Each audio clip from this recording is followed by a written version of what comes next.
Friends, आज हम बात करेंगे एक मोटिवेशनल स्टोरी के अबाउट में। तो यदि आप लाइफ में सक्सेस होना चाहते हैं तो मोटिवेशनल स्टोरी ज़रूर देखें। तो चलिए गाइस वीडियो को शुरू करते हैं। तो गाइस बात उस समय की है जब ऋतिक और अवनी क्लासमेट हुआ करते थे। दरअसल सबसे पहले उस स्कूल में ऋतिक पढ़ता था, उसके बाद फिर अवनी आई। कुछ दिन में मित्रों अवनी और ऋतिक में एक ऐसा गहरा लगाव हो गया कि पहले तो वो एक केवल फ्रेंड थे, लेकिन फ्रेंड्स बढ़ते समय के साथ वे एक दूसरे के और भी करीब आने लगे और वे दोनों आपस में प्यार करने लगे। हालांकि उन दोनों का प्यार तो शुरू में बहुत ही बढ़िया चला, क्योंकि सबसे पहले तो वे दोनों मूवी के बहुत ही बड़े दीवाने थे। अगर कहीं भी थिएटर में कोई भी मूवी लगे तो ऋतिक को और अवनी को देखने जाना है, चाहे उनकी पढ़ाई रहे या ना रहे। उसके बाद एक दिन मित्रों हुआ क्या कि अवनी बैठी हुई थी और सोची कि क्यों ना अब ऋतिक के अबाउट में कुछ जाना जाए। अब अवनी ने उसे ब्लैकमेल करना शुरू किया, क्योंकि फ्रेंड्स आप सभी जानते हैं आज के जिस हम सोशल मीडिया के युग में हम लोग जी रहे हैं वहाँ पे कुछ भी असंभव नहीं है। तो एक दिन अवनी ने ट्राई करना चाहा कि देखूं तो मैं ये किस टाइप का लड़का है। अवनी ने फेसबुक पर एक फेक आईडी बनाई और फेक आईडी से ऋतिक के पास मैसेज करने लगी कि आप बहुत अच्छे हैं ETC, अनेक प्रकार के मैसेज करने लगी। तो भाई ऋतिक तो एक सच्चे दिल का पर्सन था, वो बोला नहीं मैं ऐसा कुछ भी नहीं कर सकता, सीधे उसको ब्लॉक मार दिया। हालांकि ऋतिक की अच्छी बात आप यह समझें कि जैसे ये सब कल हुआ है उसके एक दिन बाद अवनी उसके पास आती है और कुछ बात करती है। तब ऋतिक बोलता है यार देखो कल मेरे पास एक मैसेज आया और ये सब हुआ, मैं तुमको बता दूं। अवनी बोली ओ यार कितने अच्छे हो तुम, आप लोग क्यों से परिचित ही होंगे कि किस टाइप से बात करती है। उसके बाद ऐसे करते करते अवनी के मन में भी ऋतिक के प्रति एक ऐसी उमंग की किरण जगी कि वो इसके और करीब होने लगी और अब वो दोनों अपने लाइफ के बारे में सोचने लगे। वे आपस में बात करते कि यार अब हम दोनों लाइफ में कुछ अच्छा करेंगे और एक दूसरे के साथ ही रहेंगे। हालांकि मित्रों आप यह समझें, यह भी बात कर रहे हैं कि हम लोग लाइफ में कुछ अच्छा करेंगे, लेकिन उनका ना तो पढ़ाई पे ध्यान है ना किसी अन्य चीज़, केवल और केवल डेटिंग, मूवी, शॉपिंग, बस इतने तक सीमित हैं। तो आप यह बताइए, यद्यपि आप जीवन में कुछ बनना चाहते हैं तो यद्यपि आप यह सब कार्य करेंगे तो आप हमें बताइए क्या आप जीवन में कुछ अचीव कर पाएंगे? कभी नहीं कर पाएंगे, क्योंकि अगर लाइफ में हमें कुछ बनना है तो उसके लिए हमें परिश्रम भी करना पड़ता है। क्योंकि विवेकानंद जी ने कहा है जो व्यक्ति जिस चीज़ को पाने के लिए एकदम प्रयासरत हो जाता है तो आप समझ लीजिए उसको वह चीज़ मिलेगी मिलेगी मिलेगी, 100% मिलेगी। जब उन दोनों के बीच में ऐसी बात हुई तो बोले हाँ यार ऐसा ही होगा। हालांकि एजुकेशन पर उनका कोई ख्याल नहीं है। तब ऐसे करते कराते बहुत से दिन बीत गए। अब हालांकि वो दोनों शहर में रहते थे और उसके डैड भी बोलने लगे यार बहुत दिन हो गए तुम्हें कोई जॉब वगैरह नहीं मिली। तो आरुष भी पैसों की तंगी की वजह से अब जॉब करने के लिए निकल पड़ा। तो जब वह जॉब के लिए निकल पड़ा तो उसने 2 महीने जॉब किए दिल्ली में, और जब वह 2 महीने बाद वापस लौटता है, हालांकि फ़ोन पर ऋतिक की और अवनी की बात होती थी, बट जब वह वापस आता है तब उसके सामने कुछ और होता है। अवनी किसी और भी लड़के से प्यार करने लगी थी और ऋतिक को पहले ये सब पता नहीं था। जब ऋतिक ने उसके पास फ़ोन किया तो बात हुई कि यार आज हम यहाँ इस जगह पर मिलते हैं। तो दोनों एक दूसरे से मिले। अवनी बोली यार बहुत दिन बाद आज हम लोग मिल रहे हैं, बहुत अच्छा लगा तुमसे मिलकर। तब उसके बाद होता ये है कि अवनी वहाँ बैठी हुई थी। अब भाई ऋतिक को तो आप बहुत पहले से जानती हो। उसके बाद हुआ क्या, ऋतिक भी वहाँ बैठा हुआ था। इतने में अवनी ने जो दूसरे लड़के से प्यार किया था उसका नाम था कौशिक, जो कि एक बिजनेसमैन था। और ऋतिक ने जब कौशिक को देखा तो सोचा कि होगा कोई व्यक्ति, लेकिन अवनी उसको देख करके एकदम सरप्राइज हो गई कि अरे ये यहाँ पर कैसे। और तुरंत अवनी जा करके कौशिक से मिलती है और ऋतिक ये सब देखता ही रह जाता है, अरे ये सब क्या हो रहा है। उसके बाद अवनी कहती है जब तुम वहाँ चले गए थे ना तो मैं इनसे फ्रेंडशिप कर ली और अब मैं इनसे बहुत प्यार करती हूँ। ये सब हुआ। उसके बाद ऋतिक बोला यार मैं तो तुमको बहुत दिन से जानता हूँ, हमारे बीच बहुत कुछ अच्छा चल रहा था, लेकिन तुमने ये सब क्या कर लिया।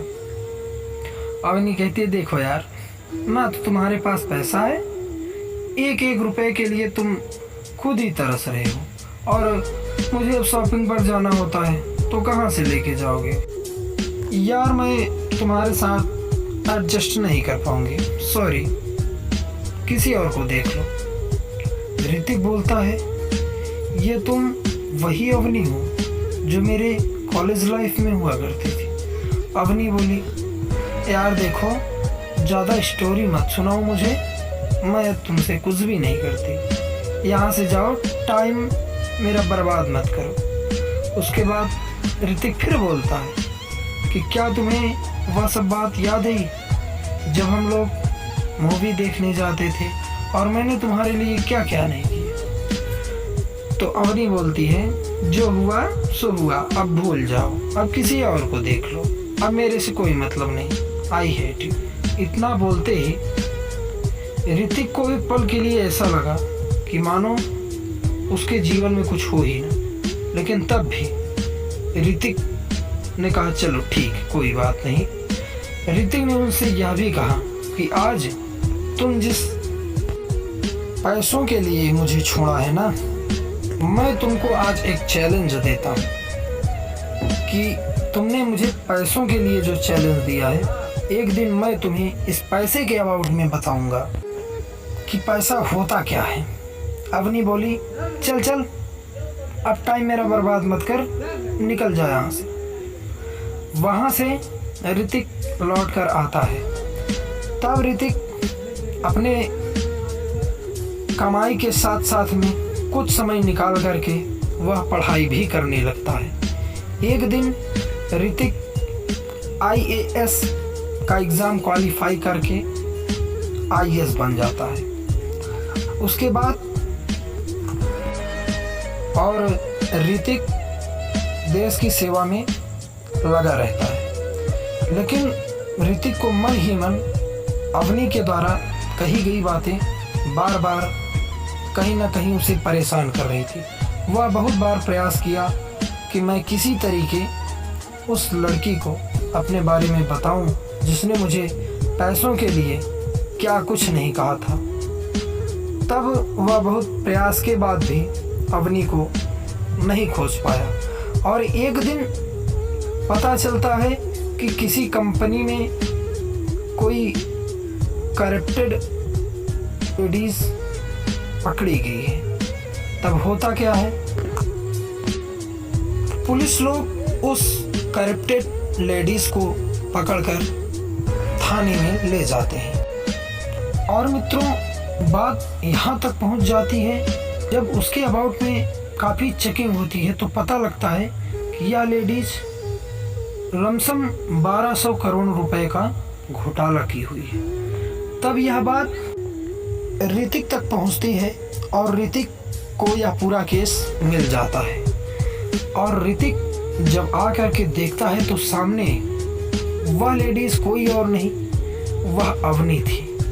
अवनी को देखने के बाद ऋतिक को अपने आप में कुछ अच्छा महसूस हुआ कि चलो भगवान ने ऐसा दिन तो लाया, इसने मेरे बारे में इतना कुछ कहा था, आज वही कटघरे में है। तो मित्रों, एक चीज़ आप समझ लें, किसी के भी साथ गलत नहीं करना चाहिए, क्योंकि हमारा जो जीवन है सिक्के के समान होता है, कभी हेड तो कभी टेल आ ही जाता है।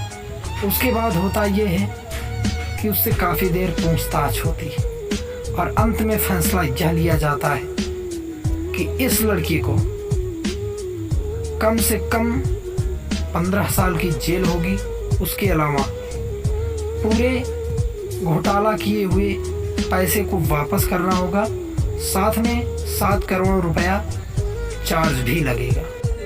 और कुछ ही देर बाद जब लेडीज पुलिस अवनी को ले जाने वाली थी, तब ऋतिक बोलता है, सभी लोग रुक जाओ, मेरी पूरी टीम सब कोई बाहर जाओ, मैं इस लड़की से कुछ अकेले में बात करना चाहता हूँ। ऋतिक कहता है अवनी से, देखो तुमने मेरे साथ जो किया था वह गलत किया था, और आज तुम मेरे ही सामने एक कैदी के रूप में हो। उस समय तुमने मुझे पैसों के लिए छोड़ा था और मेरे साथ कितना गलत काम किया कि मुझे पैसों के लिए छोड़ा तो छोड़ा, एक दूसरे लड़के से अफेयर भी कर लिया।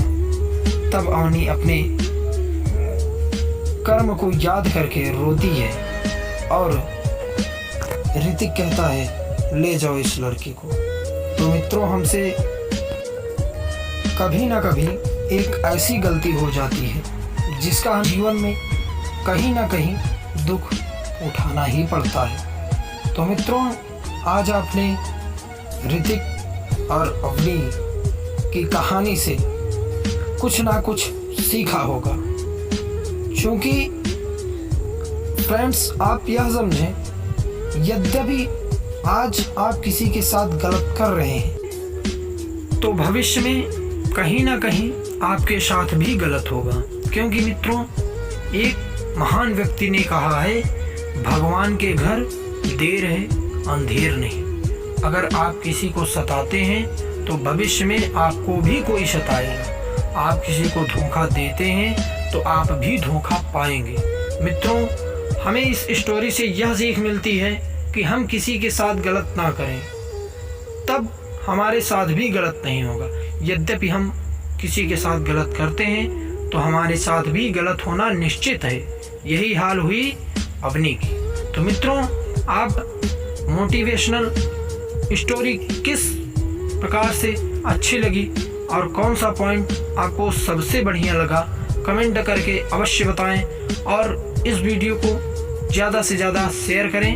Thank you so much all of you. और हाँ, एक चीज़ और, ये स्टोरी मैंने खास करके बॉयज़ के लिए बनाया था। बॉयज़ इससे कुछ सीख लो और लाइफ में ऐसा काम करो कि जिससे आपके पेरेंट्स का नाम हो, आपका भी नाम हो। ऐसा काम आप ना करो जिससे कि आपकी इज्जत मिट्टी में मिल जाए। और एक चीज़ मैं गर्ल्स के लिए कहना चाहूँगा कि ये वीडियो बना करके मुझे किसी को हर्ट नहीं करना है, इसलिए गाइस आप इसके लिए एक बुक है, आप उसको देख सकते हैं, प्ले स्टोर पर है, द मोटिवेशनल लव। ये बुक आप देखेंगे तो उसमें आपको ये स्टोरी मिल जाएगी। तो मित्रों, आज की स्टोरी आपको लगी कैसे, इसको आप कमेंट बॉक्स में अवश्य ही बताएं और साथ में मेरे चैनल को सब्सक्राइब कर लें। धन्यवाद।